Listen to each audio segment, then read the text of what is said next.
Welcome to the Deep Dive. We're here to unpack the insights from, well, quite a stack of sources, aiming to get you right up to speed. And our subject today is a really fascinating study in maybe professional camouflage.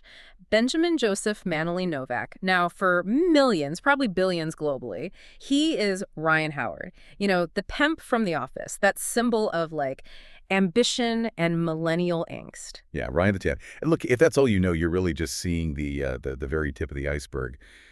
Our mission today, our deep dive, is basically to show that Novak is so much more than just Ryan. We're tracing this creative path.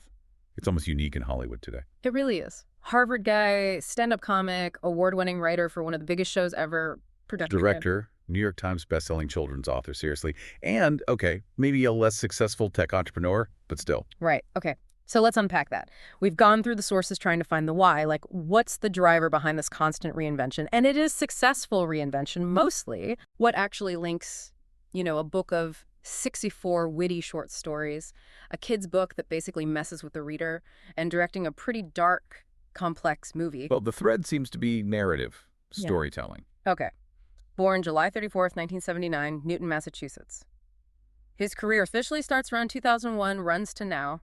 It really suggests someone obsessed with mastering story, but like across every possible format. Exactly. That's the core argument, I think. It doesn't feel like a series of, lucky breaks. It feels more like he's building this portfolio. And it's all built on one skill, analyzing and using story structure. And he's got that rare mix, right? Like super intellectual, Harvard-level rigor, but also this sharp, popular comedy instinct. Absolutely. And to really get it, you have to go right back. Right to the beginning, a foundation. Okay, so that foundation, you mentioned this structural compulsion. It seems really rooted in his family, his early education back in Massachusetts. Sounds like a very literary household. Oh, absolutely. His parents are Linda and William Novak. And William Novak, his father, he's a key figure here. He's an author, sure, but he also co-edited the Big Book of Jewish Humor. Ah, okay. So right away, BJ's getting exposed to, like, the academic side of comedy. Not just laughs, but why it's funny, culture, timing. Precisely. Analyzing it, understanding the mechanics. But his dad's work went way beyond that. He was kind of a master ghostwriter. Right. That's the fascinating part. He wasn't just writing his own stuff. He was channeling other people. Huge names. Think about the sheer variety of voices he had to capture authentically. We're talking Nancy Reagan. Wow. Lee Iacocca, the car guy. Magic Johnson, the basketball icon. Imagine growing up seeing your dad technically construct these totally different public personas through writing. Yeah, that teaches you that writing isn't just like inspiration, it's a technical skill. You can build a voice, build a narrative for almost anyone. Exactly. That skill, that understanding of voice construction, invaluable later for creating characters, say, for The Office. It starts with technical mastery. Okay, so that's the home environment. What about school? Also points to that intellectual rigor. Solomon Schechter Day School, Brown Middle School, Camp Rama in New England. But okay, here's the bit that fans, especially Office fans listening, will love. The high school connection. This is legendary, right? It really is. Newton South High School. He graduates in '97. And guess who's in his class, working on creative stuff with him? Gotta be John Krasinski. Jim Halpert himself. Bingo. Future Jim. And they weren't just, passing acquaintances. They co-edited the school paper, The Lion's Roar. And they even co-wrote a satirical play together. This is early days, but they're already honing that shared sensibility. That's amazing.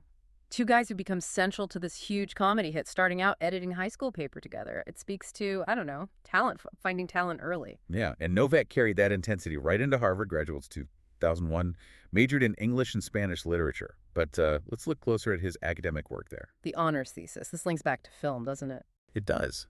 He wrote his honors thesis on the films of Shakespeare's Hamlet. Now think about that. He's not just studying the play, he's studying adaptation. Ah, how the story changes across mediums. Exactly. Structure, reinvention. Yeah. How do you take this core narrative, Hamlet, and rebuild it visually? It's basically analyzing the same problem he'd face adapting The British Office. He was thinking like a technical writer about film way before he wrote a pilot. That's a huge range, though. Deep Shakespeare film analysis on one hand, and then writing, say, Diversity Day for The Office on the other. But it's connected, right? It's all structure and narrative. And while he was doing the heavy academic stuff, he was also performing. He joined the Harvard Lampoon, the comedy writing powerhouse. Right. And he performed in this variety show called The BJ Show. So it was always this blend.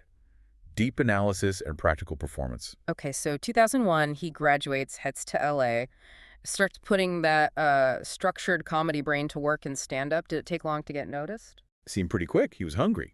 His first official stand-up gig was recorded like October 10th, 2001 at the Hollywood Youth Hostel of all places. Wow. And by 2003, just 2 years later, Variety picks him as one of their 10 comedians to watch. That gets him spots on Comedy Central's premium blend, Late Night with Conan O'Brien. But his first big TV splash wasn't stand-up or sitcoms. What? It was. Well, it was pranking celebrities. Yeah, punked. A bit of a curveball, maybe, but crucial for visibility. 2003, Season 2, he's Ashton Kutcher's main accomplice on the ground. Right, setting up Hilary Duff, Usher, Mia. Exactly. And, okay, maybe it seems like just fun and games, but think about it. It forces him to improvise, manage narratives happening in real time, perform under pressure. Good training, in a weird way. And even before Punked, he already had a foot in the door with traditional TV writing. Yeah, a small gig, but important.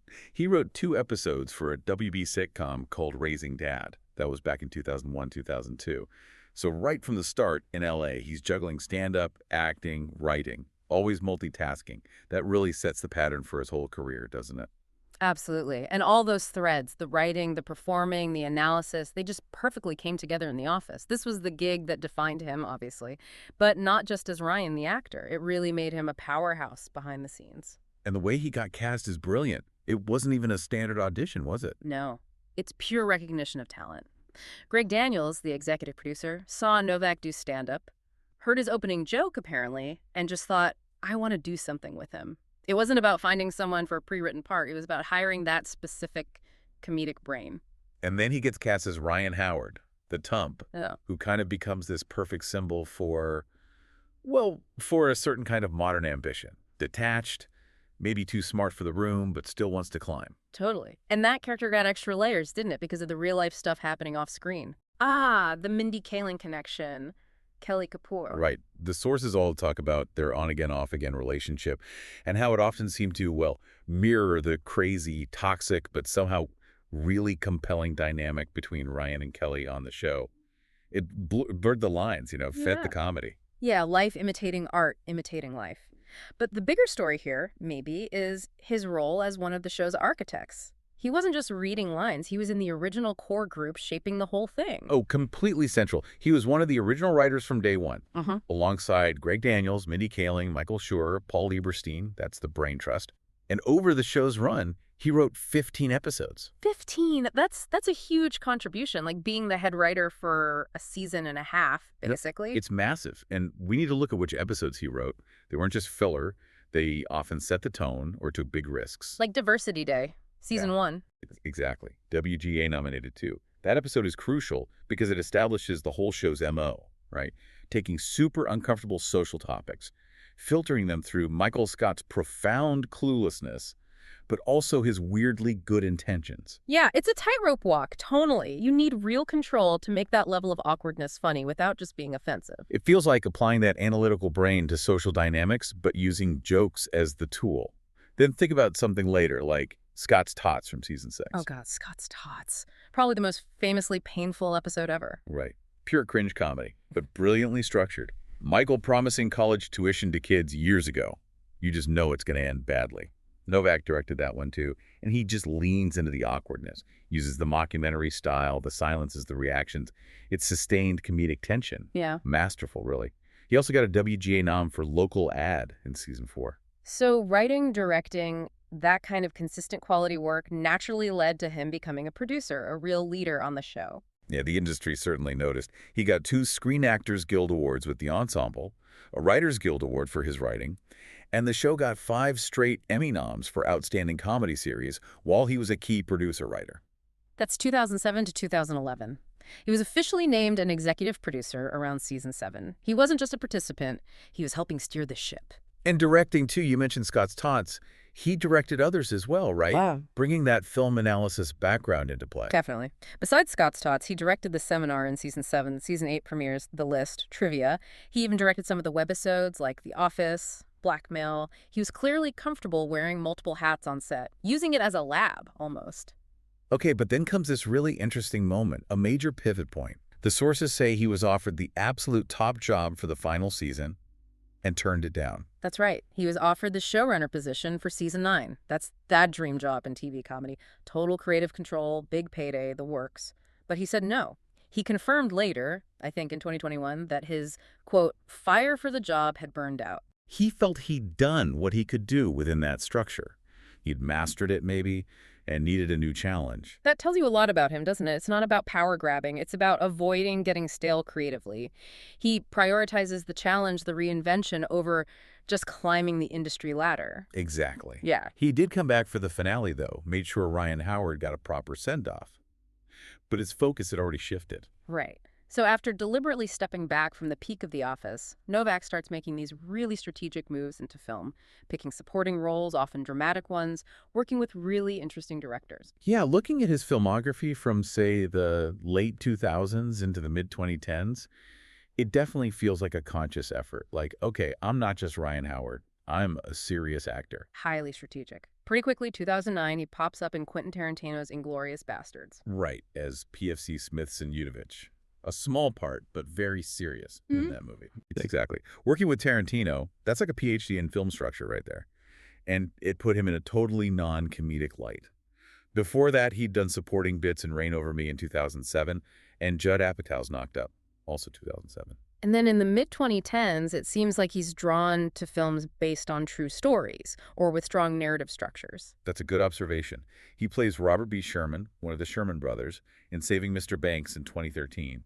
That's about the making of Mary Poppins, so he's embodying a real person within this big story about storytelling. Then he jumps into a totally different world. Yeah, the superhero world. He plays Alistair Smythe in The Amazing Spider-Man 2 in 2014.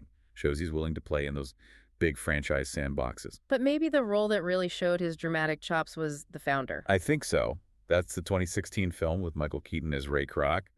Novak plays Harry J. Sunborn. The finance guy behind McDonald's success. Exactly. The guy who figured out the real estate model. It's a crucial, serious role. Yeah. And Novak is really convincing as this sharp, no-nonsense financial architect.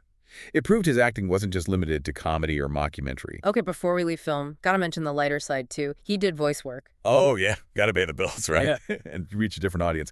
He voiced Baker Smurf in the Smurfs movie in 2011 and the sequel in 2013. Baker Smurf, okay. Hey, it's smart. Voice work at a huge kids franchise. Yeah. Keeps your name out there. Minimal effort visually. Practical career move. Fair enough. Okay, shifting back to TV after The Office. He didn't completely cut ties, especially not with Mindy Kaling. No, that partnership is incredibly strong. He showed up on the Mindy Project, starred in 5 episodes as a character named Jamie. But more than that, he was a consulting producer for the first season, kept his hand in, creatively supporting her vision. And he wrote and directed for her show, too, still wearing multiple hats. Yep, wrote and directed episodes, including one called Harry and Sally. That writer, director, producer, actor combo, it's just his default mode, it seems. And then, to prove he was serious about drama, he dives into maybe the most challenging dialogue style on TV. Aaron Sorkin. The Newsroom. Yeah, in 2014, he gets this recurring role for 4 episodes, playing Lucas Prude. That's like going from swimming laps to swimming the English Channel dialogue-wise. Totally. Sorkin's stuff is relentless. Yeah. Fast, dense, super smart. Taking that role, that's deliberately choosing a difficult challenge, pushing himself way outside the mockumentary comfort zone. He really does seem committed to just constantly adding different skills, different experiences to his toolkit. Never stops diversifying. And yeah, for the trivia buffs, he's done fun cameos too. He was Mr. Egypt on Community, popped up in Crazy Ex-Girlfriend. And more recently, just last year, 2023, he voiced the dog 630 in Lessons in Chemistry. Oh, right. But he even won at Celebrity Jeopardy. So, he's engaging across the whole spectrum. Highbrow drama, voice acting, game shows. He adapts. Okay, this next phase feels like the most radical shift yet.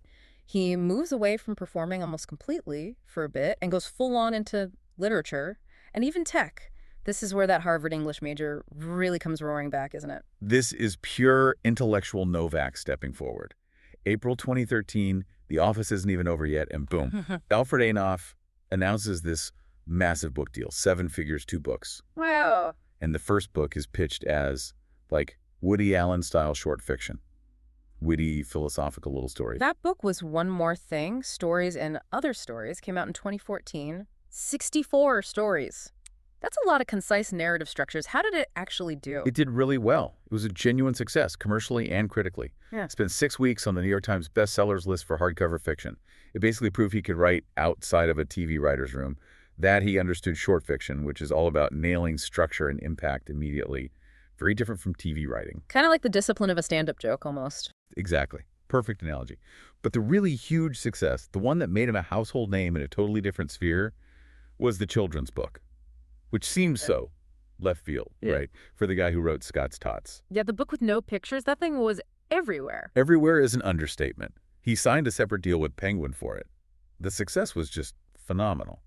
As of early 2021, it had spent 174 weeks on the New York Times picture book bestseller list. That's over 3 years. And 34 of those weeks were at #1. What was the magic? It's such a simple concept. It's genius because it's pure structure as the joke. The whole premise is it's a picture book, but the rule is the adult has to read every single word out loud, no matter how silly. Bork. Blurf. Right, it forces the adult reader into absurdity. Exactly. It weaponizes the text against the reader for the child's amusement. It's all about the power of the written word. Novak himself said he wrote it because, and this is a quote, "To me, there's no more meaningful, important, or exciting rule to introduce to children than the power of the written word." He uses the structure of the book itself to make that point. That quote connects everything, doesn't it? Language, structure, rules, control. It's like a meta-commentary on how we follow rules, even in a play. Precisely. And he even released a follow-up in 2019, My Book with No Pictures, which was like a fill-in-the-blanks version, handing that power over to the kid. He kept writing other stuff, too. Essays for The New Yorker, Playboy, contributed to Tim Ferriss's Tools of Titans. Always writing, always analyzing structure. Okay. Master TV writing, short fiction, smash hit children's lit. So the obvious next move for a structuralist is a social media app. Yet the tech venture, it's maybe the most interesting failure because it reveals so much. October 2015, Novak and a co-founder, Dev Flaherty, launched the List app for iOS. The concept was literally, quote, "We just love lists. They're the best." I remember this. It felt like trying to bring order to internet chaos, making social media about curated, structured lists. And that's the perfect analysis. It was a structuralist solution to a messy behavioral space. For Novak, a list ordered ideas is like the ultimate short-form narrative. He wanted to force online chatter into that neat, tidy format. Did it get any traction? Some initial buzz. Got nominated for a Webby Award in 2016, which is respectable. But ultimately didn't stick. They rebranded it Lie.st, put it on Android in 2016. But people just didn't interact that way online, I guess. It required too much effort, too much deliberate curation compared to, just firing off a tweet. It shut down in September 2017. Lack of users. Which is fascinating, right? Because the failure reinforces his core identity. He tried to impose his beloved structure onto the wild messiness of social media, and the messiness won. Structure failed against chaos this time. Yeah, exactly. So after that List app experiment, Novak seems to regroup and consolidate. He enters what feels like his current phase, the full-blown auteur. He's creating, writing, directing, producing, and starring in his own stuff now, taking complete control. And the first big project showcasing that total control was the FX anthology series, right? The premise, back in 2021. He was the creator, writer, director, exec producer, everything for FX on Hulu. And an anthology, that's maybe the ultimate test of versatility, short of a movie. You build a whole new world, new characters, new tone, every single week. And he wrote all 5 episodes himself, tackling some pretty edgy, topical stuff. Oh yeah, the titles alone tell you that. Social Justice Sex Tape, Moment of Silence, Butt Plug. He directed a couple of those too. This wasn't safe network comedy anymore. This was sharp, dark, social satire, drawing on everything he'd done before, but pushing it somewhere new. Okay, so anthology series done. The next logical step for the auteur is the feature film directorial debut. Full control, big screen. Vengeance, 2022. And again, he did it all, wrote it, produced it, directed it, and starred as the lead character, Ben Malowitz, this writer guy who goes to Texas to investigate the death of a woman he barely knew. And that production had its own challenges, didn't it, thanks to the pandemic? Oh, yeah. The sources mentioned got shut down hard by COVID. Started filming March 2020, had to pause, didn't finish until January 2021. Shows some serious grit, seeing a big personal project through that kind of disruption. And Vengeance itself feels like a culmination, doesn't it? It blends genres. It's a mystery, kind of a thriller, but it's also funny, and it's got all this commentary about the culture clash, urban versus rural America. It really pulls together all his threads. The sharp dialogue from his comedy writing days, the deep social observation like his Harvard analysis, the dramatic acting chops he honed in films like The Founder. It's structurally complex, but accessible. Smart commentary wrapped in a genre package. So, looking ahead, we should probably expect him to keep prioritizing projects where he has that full creative control. Seems likely. That's the auteur path. Interestingly, even while Vengeance was in the works, back in May 2020, it was announced he's writing and exec producing a new show for HBO Max called Young People, a multicam comedy. Oh, back to multicam, the traditional sitcom format. Yeah, which is fascinating. It's like he wants to take that very structured, traditional form, but apply his own unique vision to it, now that he's the one fully in charge, testing his structural ideas in a different container. And he's not giving up acting entirely. People will still see him in other people's projects. Nope. Seems he's keeping a hand in. He's listed in the cast for The Devil Wears Prada 2. Apparently it's filming now, aiming for 2026. So he can maintain that acting profile in big studio movies while also developing his own more personal writer-director work. It's a smart balance. Collaboration and independence. All right, so to wrap up our dive into BJ Novak, the creator, we should probably touch on some of the key personal connections. And obviously, the biggest one has to be Mindy Kaling. That relationship spans decades now. It's really one of the most unique and enduring partnerships in Hollywood, isn't it? Started romantic, got fictionalized on The Office, but then evolved into this incredibly deep, supportive, creative friendship. They were arguably the engine behind so many of Ryan and Kelly's best, most unhinged storylines. And he described her in really powerful terms, didn't he, on NPR's Fresh Air? He did. He called her, quote, the most important person in my life. Which, coming from someone generally quite private, says everything about the depth of that bond. It's clearly way beyond just colleagues or even just friends. It's foundational. And now it's literally family, right? He's godfather to her kids. Exactly. Godfather to her first two children. That really cements it as this permanent family-level connection. It's not just about working together anymore. It's about life. Okay, and what about his more recent personal life? Any updates there? Well, the sources we looked at indicate he's reportedly dating Delaney Rowe, who's a big creator on TikTok. That started getting attention late 2024 and seemed confirmed around April 2025. Interesting. Shows he's still connected to current culture, even as he's doing these big literary and film projects. Yeah, bridging different worlds, as always. Okay, finally. We have to talk about the weirdest footnote in his entire career, the stock photo thing. Oh my God, it's hilarious. And so perfectly ironic for a guy obsessed with controlling his narrative. Somehow, somewhere, a photo of BJ Novak ended up in the public domain as a generic stock photo. And now it just pops up randomly on products worldwide. Yep, without his permission, without his knowledge. It's the ultimate loss of control. His face is just out there selling stuff. Do we know kind of stuff? The sources mentioned it's been seen on all sorts of random international products. The specific example given was, wait for it, a Calvin Klein cologne in Sweden. No. Ryan Howard's face selling Swedish cologne. Apparently so.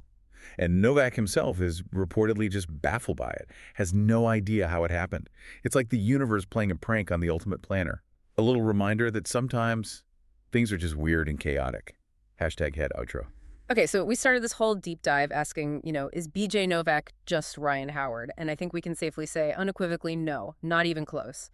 What we've seen is this really singular creative figure who's just constantly successfully pivoted comedy, serious film acting, best-selling literature for adults and kids, tech, directing. Yeah, from editing the high school paper with John Krasinski to analyzing Shakespeare films at Harvard to writing iconic sitcom episodes, becoming a #1 best-selling author, launching an app, directing a feature film. It's an incredible trajectory. And if you try to connect all those dots like we set out to do, the connection really seems to be that deep foundational understanding of story structure. He gets how narrative works on a fundamental level, whether it's a list or a kid's book designed to be read aloud or a mockumentary or a dark indie film. He sees the underlying architecture. And he seems driven by mastering those different structures. Once he feels he's cracked one, he moves on to the next intellectual challenge. Exactly. It's about the structure, the execution, the precision of the language. That's what matters to him, regardless of the medium or the audience. So that leaves us with a final thought for you, the listener, to chew on. We've seen him tackle comedy, drama, kids lit. He's always looking for structures to play with, right? Right. So given that deep background in analyzing classics, Hmm. remember the Hamlet thesis. And now he's involved in The Devil Wears Prada 2, which comes from a book. Mm. What's next? Yeah, what classic genre or maybe what really ambitious literary adaptation might he try and reinvent now that he's got this full auteur toolkit? Could he do, I don't know, a Western? A musical? A musical? Adapt a dense historical novel? Who knows? But given his track record, you can bet it won't be predictable. With BJ Novak, the only real certainty seems to be the next pivot. Keep watching.